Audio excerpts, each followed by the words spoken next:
নমস্কাৰ জনাইছোঁ মই নয়নতৰাই আপোনালোক সকলোকে আৰু স্বাগতম জনাইছোঁ আজি মোৰ এটা নতুন ভিডিঅ'লৈ। বহুদিন পাছত আহিছোঁ আপোনালোকৰ মাজলৈ, নহয়নে? বাৰু আহক ভিডিঅ'ৰ মাজলৈ যাওঁ। গাটো ইমান এটা ভাল নহয়, সেইকাৰণে মাতটো অলপ বেলেগ শুনিব পাৰে।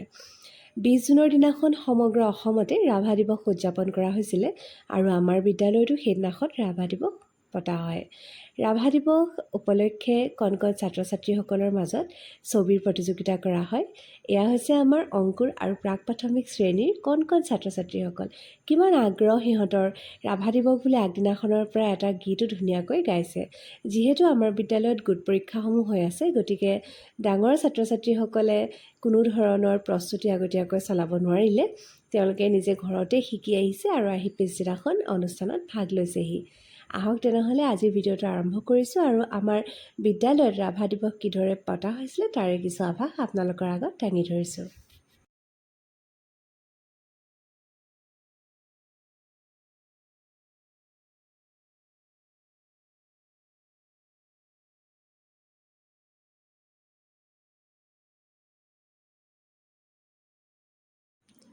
ৰাভা দিৱস উদযাপনৰ লগে লগে বাৰ্ষিক ক্ৰীড়া সমাৰোহৰ পুৰস্কাৰসমূহো সেইদিনাখনে বিতৰণ কৰা হৈছিলে।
ৰংগং তেৰাং তেওঁ প্ৰথমবাৰৰ বাবে বিষ্ণু ৰাভা বঁটা লাভ কৰিছিলে।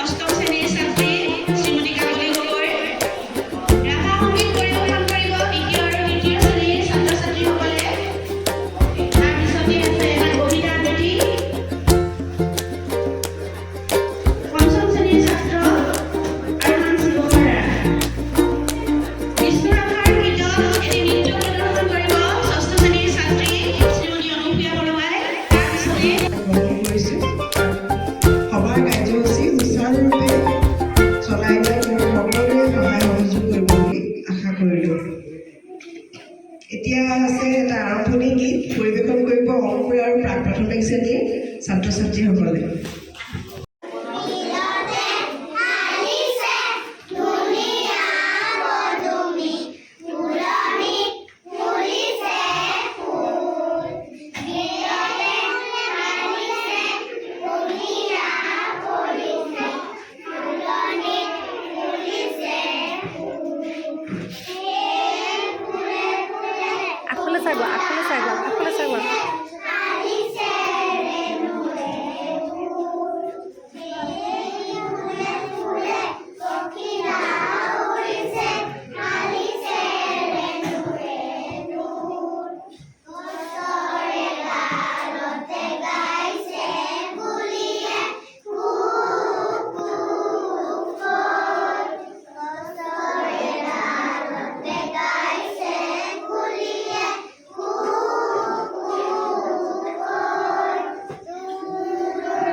জন্ম হৈছিল।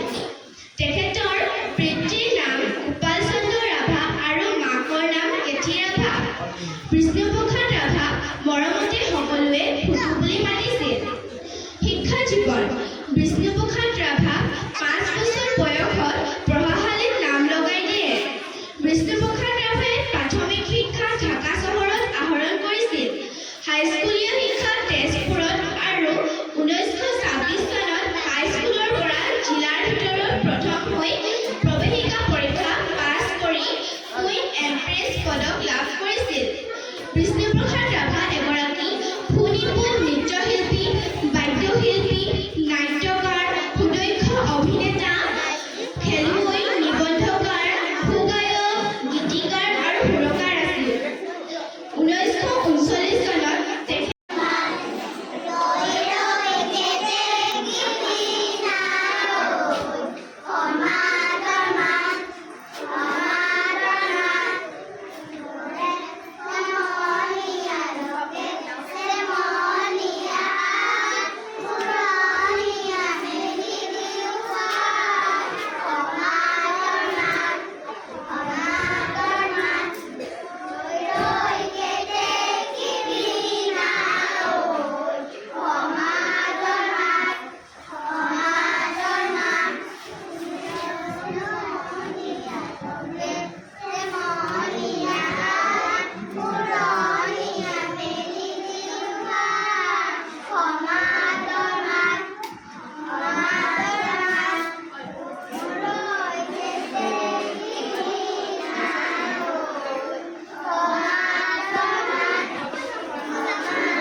কবি, অভিনেতা, খেলুৱৈ আৰু ৰাজনৈতিক নেতা আছিল। তেওঁৰ জন্ম হয় 1909 চনৰ 31 জানুৱাৰী তাৰিখে বাংলাদেশৰ ঢাকাত। তেওঁৰ মাতৃৰ নাম আছিল কেথি ৰাভা আৰু তেওঁৰ পিতৃৰ নাম আছিল গোপাল চন্দ্ৰ ৰাভা। সংগীতপ্ৰিয় দেউতাকৰ পৰা নিচেই কম বয়সতে তেওঁ ঢাকাত সংগীত শিক্ষাৰ আখৰা লৈছিল আৰু গহৰজান বিবিধৰ ওচৰত তেওঁ শাস্ত্ৰীয় সংগীত, নৃত্য শিকিছিল। প্ৰায় 7 বছৰ বয়সতে তেওঁ পিতৃহীন হৈছিল। সেইবাবে 1917 চনত ঢাকাত থকা পৰিয়ালটো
আজি ৰাভা দিৱস উপলক্ষে মই এটি কবিতা আবৃত্তি কৰিম। কবিতা শিৰোনাম দুখীয়া কলিজা নিয়াৰী নব।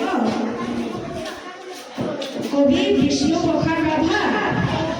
দুখীয়া কলিজা নিয়াৰী নব, টুপি টুপি তেজ হুহি হুহি দিব। ৰুকি ৰুকি মাংস চুবাই খাব, কুলি হাড় কেইডাল চুবাব। হুঁচিয়াৰ হুঁচিয়াৰ ধনী মহাজন জমিদাৰ, হুঁচিয়াৰ হুঁচিয়াৰ দিব্য পথেৰে যাত্ৰী আমি, সৰ্বহাৰা মুক্তিকামী, দৰ্পধ্বনি আমি সংগ্ৰামী, চূৰ্ণ কৰি কণ আমাৰ। হুঁচিয়াৰ হুঁচিয়াৰ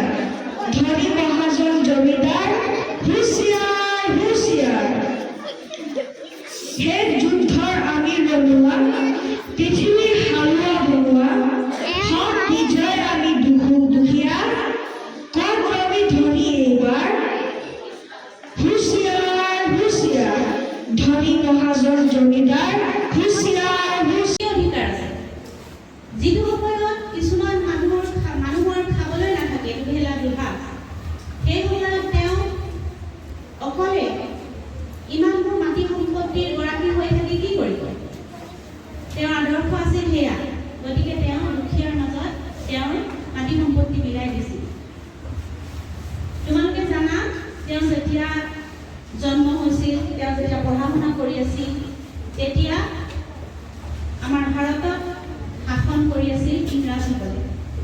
গতিকে ভাৰতৰ স্বাধীনতাৰ বাবে তেওঁ স্বাধীনতা আন্দোলনত যোগ দিছিল, পুলিচৰ পৰা পলাই ফুৰিছিল, জেলো খাটিছিল।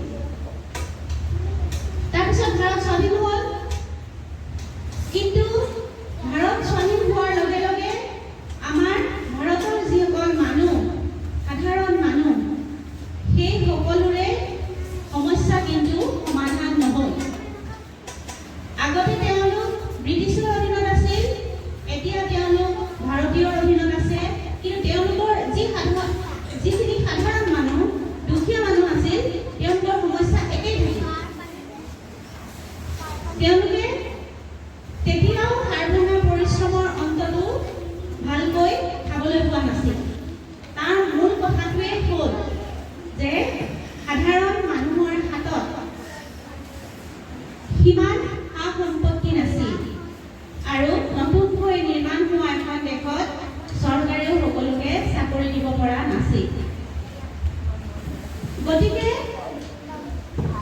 বিষ্ণু ৰাভা আৰু তেওঁৰ আৰু অনুগামী আছিল, তেওঁলোকে এইটো ভাবিছিল যে যেতিয়ালৈকে দেশৰ বা ৰাজ্যৰ বা কোনো এখন ঠাইৰ কিছুমান মানুহৰ হাততহে মাটি সম্পত্তি থাকিব, তেতিয়ালৈকে দুখীয়া মানুহে সমান মৰ্যাদাও নাপাব, সুবিধাও নাপাব, সেইখিনিৰ পৰা বঞ্চিত হৈ থাকিব লাগিব। গতিকে মই তোমালোকক সহজকৈ কৈছোঁ, মোৰ সহকৰ্মীবৃন্দ আৰু মৰমৰ ছাত্ৰ ছাত্ৰীসকল, আজি ৰাভা দিৱসৰ এই পবিত্ৰ ক্ষণত ইতিমধ্যে সকলোৱে ৰাভাৰ বিষয়ে কৈছে আৰু এইমাত্ৰ নিবেদিতা বাইদেৱে বৰ সুন্দৰকৈ ৰাভাৰ বিষয়ে অতি সহজভাৱে তোমালোকক ক'লে। তোমালোকে হয়তো প্ৰতিটো কথা মনত ৰাখিবলৈ চেষ্টা কৰিছা। মই আশা কৰিছোঁ সেইখিনি খুব সহজভাৱে তোমালোকে বুজি পাইছা। গতিকে মই ৰাভাৰ বিষয়ে বিশেষ নকওঁ। বাইদেউসকলৰ অনুৰোধত এটি কবিতা পাঠ কৰিবলৈ চেষ্টা কৰিছোঁ। কবিতাটোৰ নাম হেৰ' বিপ্লৱী বিদ্ৰোহী বীৰ, বৈপ্লৱিক কবিতা ৰাভাদেৱৰ। কবিতাৰ শিৰোনাম হেৰ' বিপ্লৱী বিদ্ৰোহী বীৰ, কবি বিষ্ণুপ্ৰসাদ ৰাভা। হেৰ' বিপ্লৱী বিদ্ৰোহী বীৰ, তোৰ অৱনত শিৰ, অতদিন তই আছিলি সুসুপ্ত পৰপদানত, নিৰ্যাতিত নিপীড়িত দলিত পতিত। আজি এই যুগত তই জাগ্ৰত। হেৰ' অগণি যুগৰ ৰঙা ফিৰিঙতি শিখা, জল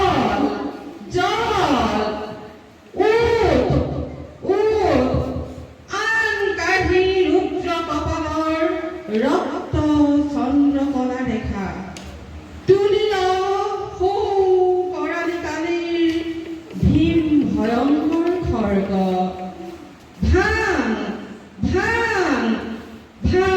ভাং কাৰাৰ কপাট, শত অভিশাপপূৰ্ণ এই দুসময় দুৰ্গ। এই ৰাম নয়নাভিৰাম, কৃষক জনক সূতা, গোসানী লক্ষ্মী সীতা, তোৰ অভিস্পিতা, তোৰ শকতিত সুৰক্ষিতা। তই কৃষ্ণ সুদৰ্শন ধৰি, সতৰু সংসাৰী, ফুকি পাঞ্চজন্য প্ৰণয় ধ্বনিৰে দহুদিশ পূৰ্ণ। সুখকৰ দল কৰ শূন্য, তই সৰ্বসাচী নৱ বেহু ৰচি, অৰ্জুনৰ বিজয়ী গান্ধী বাহুৰ বলেৰে তুলিল নহবি নিশ্চিত। ধন্যবাদ। জাতিৰ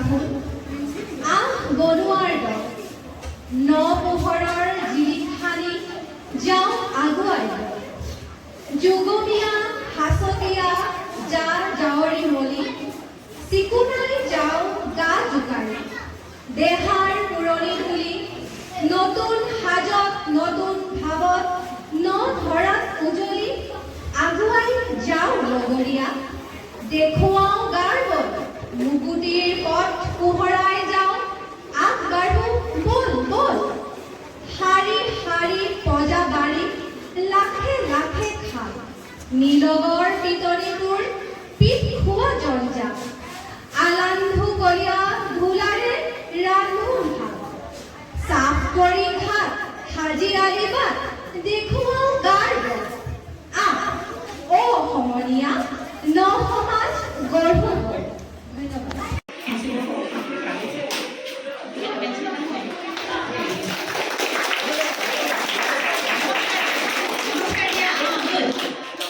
দ্বিতীয় পুৰস্কাৰ পাইছিলে গাৰ্গী বড়ো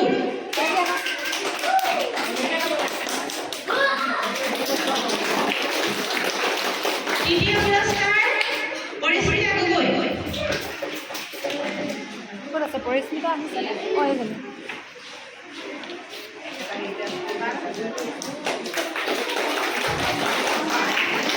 আৰু প্ৰথম পুৰস্কাৰ পাইছিল বিভীষণ কাউৰী বিভীষণ কাউৰী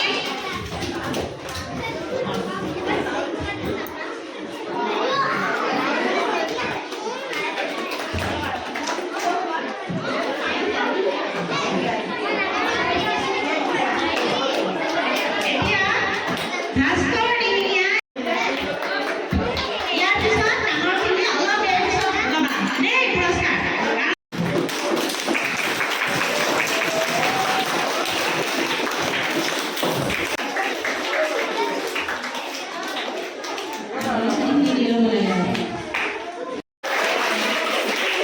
আৰু তৃতীয় স্থান অধিকাৰ কৰিছে অনুষ্কা বাউৰী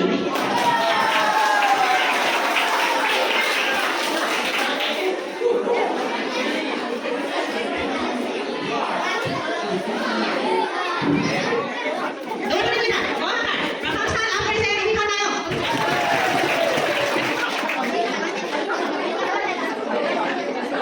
দ্বিতীয় স্থান লাভ কৰিছে বিকাশ হাজংগী আৰু তৃতীয় স্থান লাভ কৰিছে লিজা বাউৰী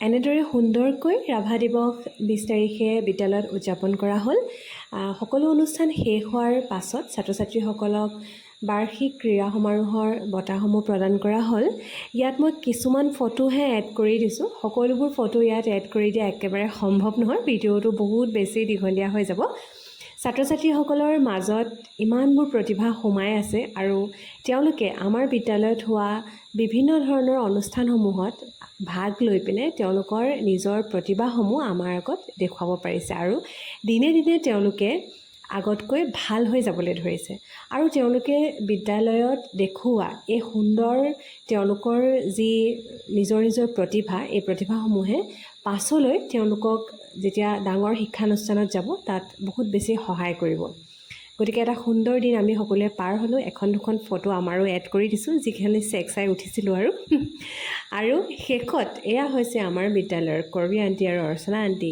যি দুগৰাকী অবিহনে আমাৰ বিদ্যালয়খন অসম্পূৰ্ণ আজিৰ ভিডিঅ'টো ইয়াতে শেষ হৈছে আশা কৰিছোঁ আপোনালোকে ভিডিঅ'টো চাই ভাল পাব আজিলৈ আহিছোঁ তেনেহ'লে আকৌ এটা নতুন ভিডিঅ'লৈ মই নয়নতৰা আপোনালোকৰ মাজলৈ অতি সোনকালে আহি আছোঁ